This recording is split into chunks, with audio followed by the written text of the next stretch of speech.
Welcome back to the Tobago Updates morning show. Our final guest is on the line with us. Our final guest, yes, Mr. Cricket himself, Marcus Daniel. And the CPL seems to be heating up so much so that Marcus couldn't wait till Friday.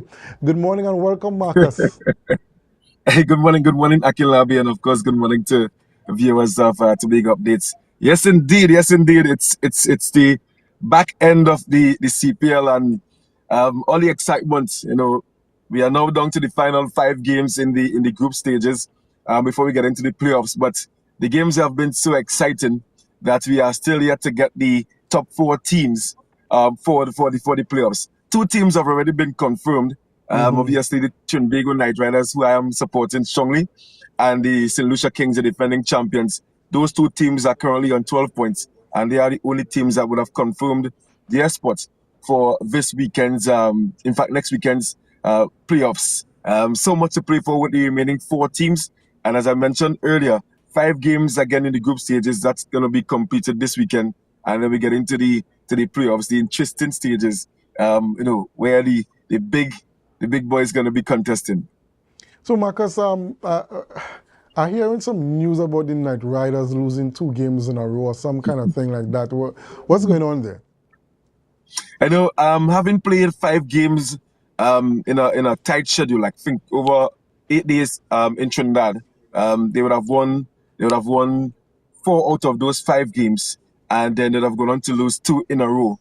And then already concerns have been mounted by the fans of the TKR team and then persons who are cricket knowledgeable, been saying that it's worrisome for the Tobago Knight Riders. But for me, how I've seen the Tobago Knight Riders this season, I think it's no cause to panic. They had an injury of Mohamed Amir, their main seamer, the Pakistani, injured, and they decided to rest him for him to recover because they have already qualified for the playoffs.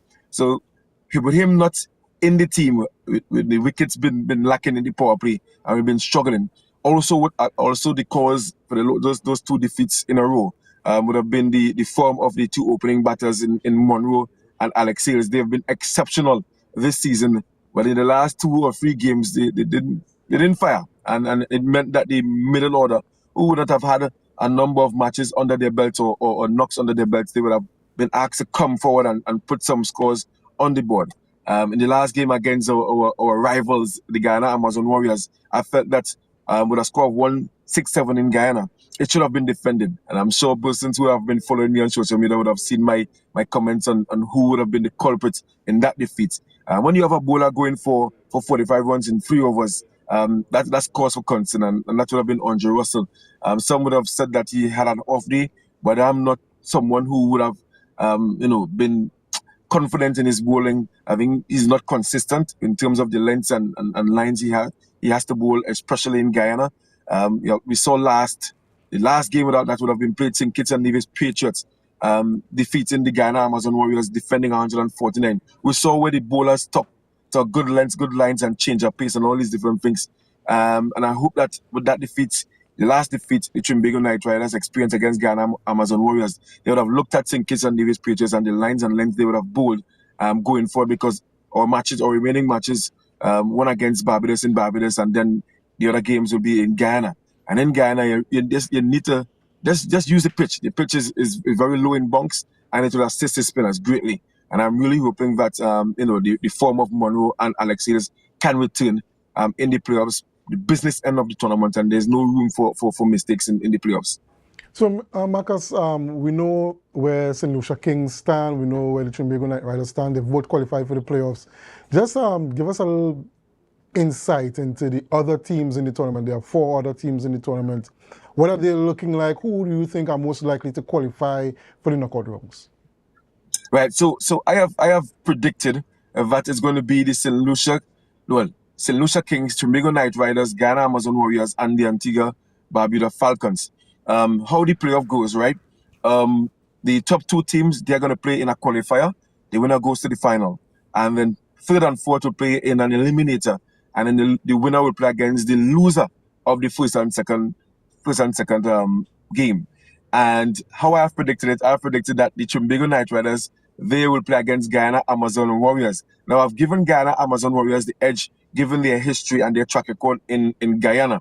Now, they have been defeated against St. Kitts and Nevis Patriots, and some have said that they don't think that they're going to make that top two, but they have 3 remaining games. One against St. Lucia Kings, that's going to be a big game. And they also have to play against the Antigua Barbuda Falcons. So they have some big games coming up. And one team specifically will be hoping that they lose all 3 matches. That will be the St. Kitts and Nevis Patriots. They currently sit on 6 points. Now, if it is that they win their last game, they have a chance of going to 8 points, or they will go to 8 points.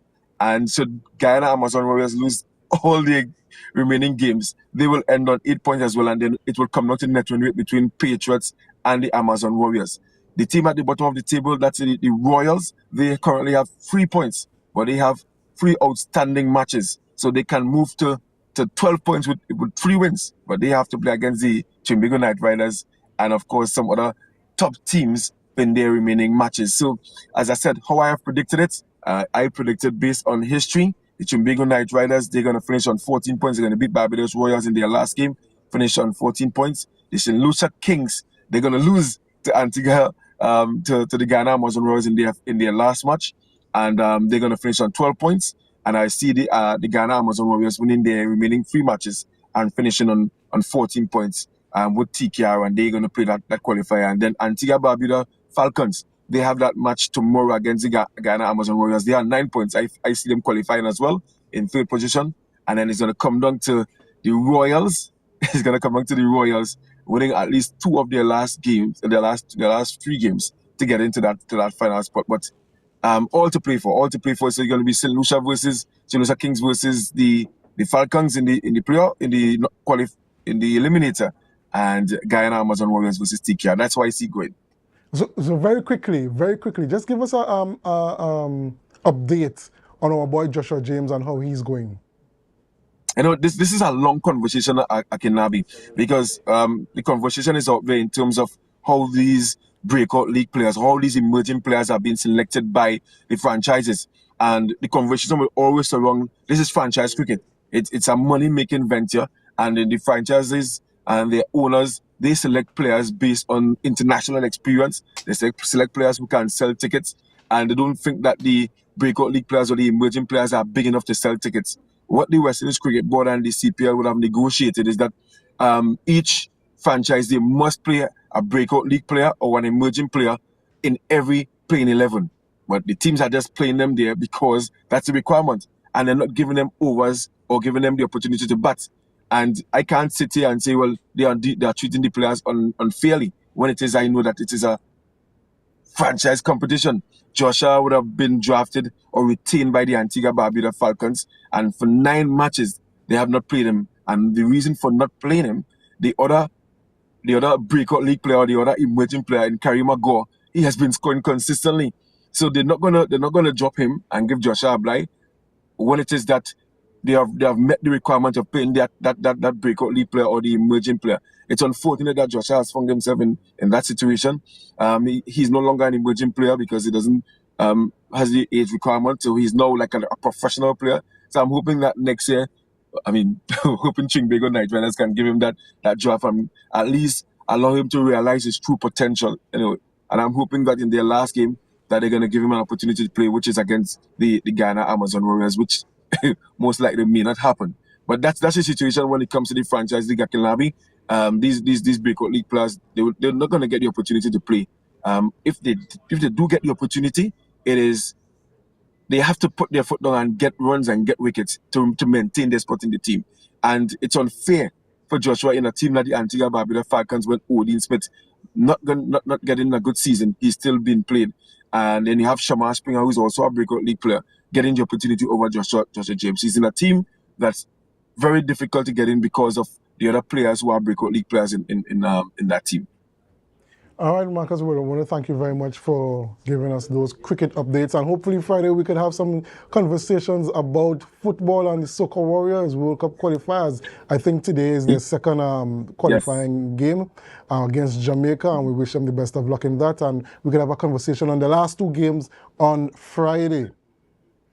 Fantastic. Yeah, I wish these Soca Warriors all the best. I mean, it's not a must-win game, but it's a game that we can't afford to lose. And if we lose, we can't lose badly. And I saw the news last evening that Kevin Molino, one of our leading midfielders, he's not going to be playing this evening because of card accumulation. And that's a big blow for the Soca Warriors team. But then again, it gives another player an opportunity to step up and, of course, come big in Jamaica. I just always say we start at 0-0, and it just how you play on the day can determine how you end. Yeah, so big up to Dwight Talk and the Soca Warriors team. We're taking 3 points tonight.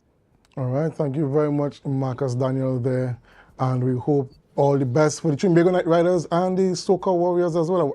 Are they still called the Soca Warriors, or they're trying to be a national football team? That's interesting. That's very interesting. But I mean, to all of us, Akinlabi, they are the Soca Warriors. Soca Warriors, yes. All right, viewers, so that's all we have for the show this morning. We thank you very much, but our programming continues.